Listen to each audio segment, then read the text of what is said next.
ফরিদপুরের ভাঙ্গায় উপজেলা পরিষদে হামলার ৩ দিন পরও শুরু হয়নি স্বাভাবিক প্রশাসনিক কার্যক্রম। পরিষদের দপ্তরগুলোতে চলছে পরিষ্কার পরিচ্ছন্নতার কাজ, তবে অফিসে কর্মচারীরা উপস্থিত থাকলেও কাজ শুরু করতে পারেননি। এতে নাগরিক সেবা থেকে বঞ্চিত হচ্ছেন স্থানীয়রা। সোমবার ফরিদপুর-৪ আসনের সীমানা পুনর্বিন্যাসের প্রতিবাদে একদল উচ্ছৃঙ্খল জনতা ভাঙ্গা উপজেলা ভবন, কৃষি অফিস, হাইওয়ে থানা ও ভাঙ্গা থানায় হামলা চালিয়ে ভাঙচুর ও অগ্নিসংযোগ করে।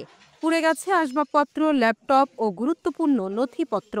সবচেয়ে বেশি ক্ষতিগ্রস্ত হয় কৃষি অফিস। নিচতলা ৬টি কক্ষে ভাঙচুর ও অগ্নিসংযোগের চিহ্ন এখনও স্পষ্ট।